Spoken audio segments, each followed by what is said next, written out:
Hi, this is Kurt with the Cool Odyssey, coming to you today from Idaho, out in the Jeep, actually doing some four-wheeling today.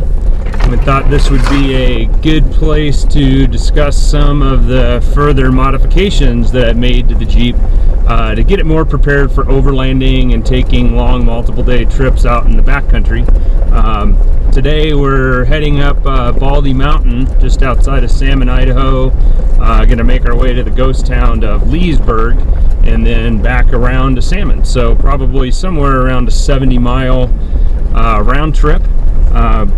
Going through some beautiful country right now, and I figured it'd be a good place to tell you all about some of the new things I've done and talk about some of the future modifications that are upcoming. So for the time being, I'm going to enjoy the ride, and then when we get somewhere to stop, we'll give you a little bit of a walk around and talk about some of the changes. Alright guys, I found a good spot to stop here. Figure this is as good a place as any to start showing you some of the things I've changed here in the Jeep. It's a great spot, a little bit chilly today. You can see some snow up here on the mountains behind me. Give you a little bit of aerial shot to show you what the area around me looks like. Winter's pretty much started here in Idaho. It's about mid-September. It was 90 degrees a week and a half ago, and it's about 35 right now. So temperature's changed quite a bit. So what I want to do is talk a little bit about something I've changed here in the back of the Jeep. I did a video on a storage box that I built in the back of the Jeep. I'll put the link to that video up here in the corner. But I decided to change that up a little bit after having the box for a couple months. It really wasn't going to work for what I wanted to do. What I really want to be able to do is also have a 12-volt refrigerator inside. And my original plan was to remove my bikes and then I could put the refrigerator right here in this spot. Because most of the time if I'm out doing some overlanding, I'm not going to bring the bikes with me, but I could use this storage space for other things. So what I decided to do was convert to a drawer type system rather than the storage box. I did reuse a big portion of the box itself to make the drawer here, but what I did is built an entire new shell, and this time I covered it in automotive carpet rather than paint it.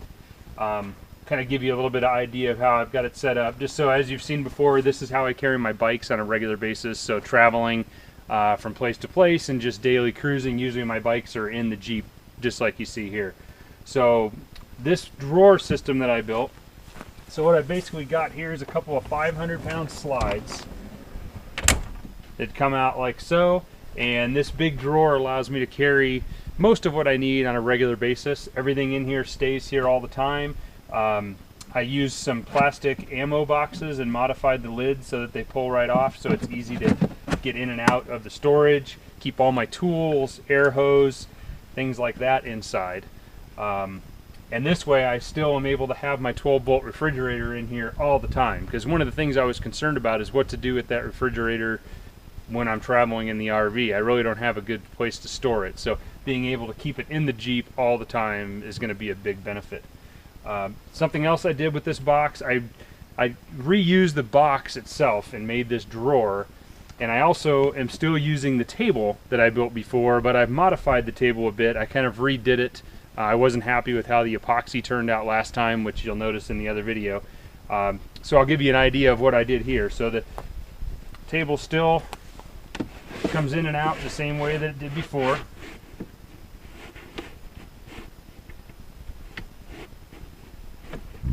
And I've got a couple pins that latch it in so that it stays in place.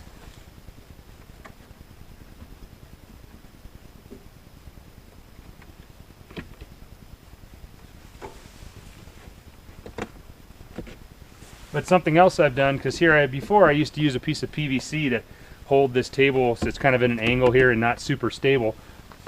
But I changed that up, and I actually have installed this cable here.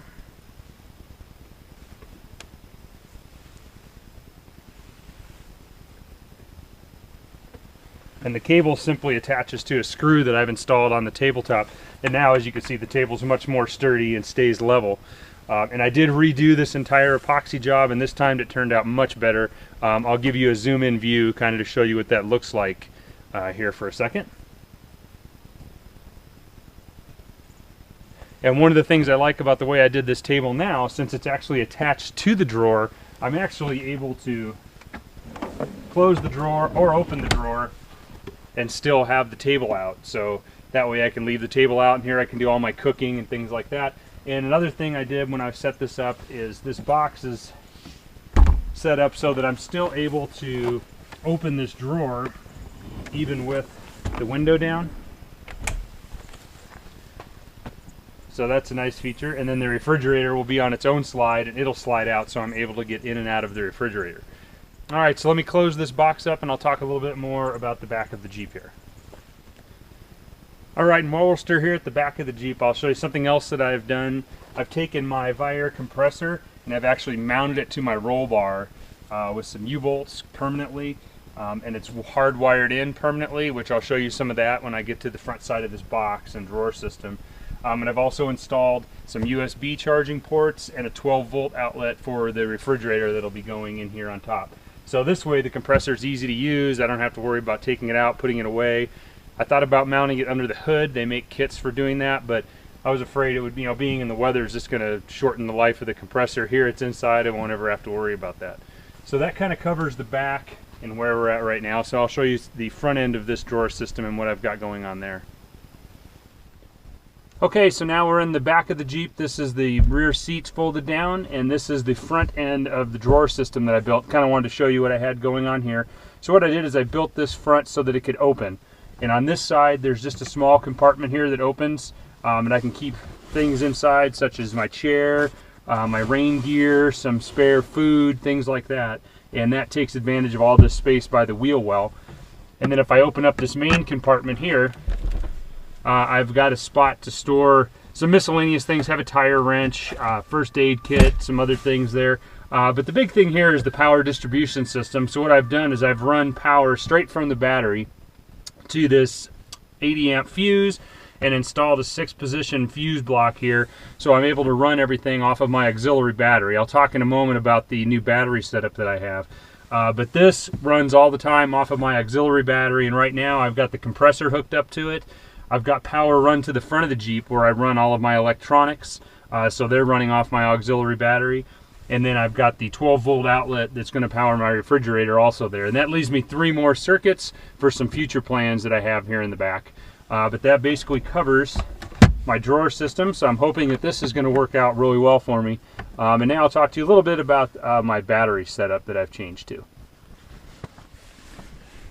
Alright, so now we're out here under the hood of the Jeep to show you another modification that I've made. I went ahead and purchased a Genesis Off-Road dual battery kit for the Jeep, and 2 Odyssey AGM batteries to use as well. So this kit is comprised of this entirely new battery tray that kind of rearranges the fuse block.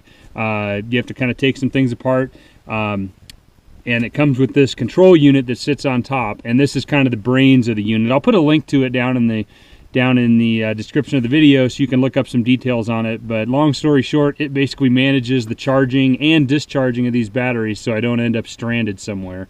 And it has a place for me to attach all my accessories.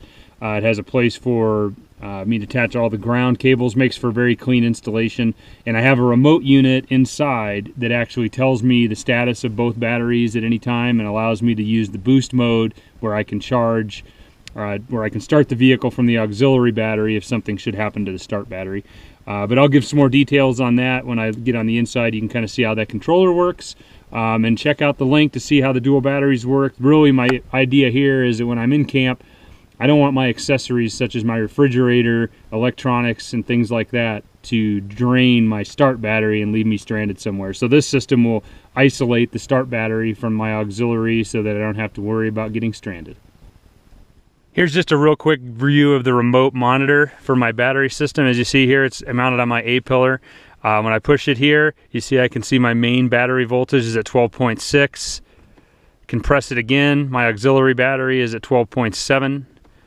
And then right now boost is on, which means the 2 batteries are actually tied together for charging purposes. And the way the system works, when both batteries, especially the drive battery, drop below 12.7 volts, it'll actually isolate the 2 batteries, and it will keep the auxiliary battery operating all of my systems so that I don't have to worry about not having a way to start the Jeep.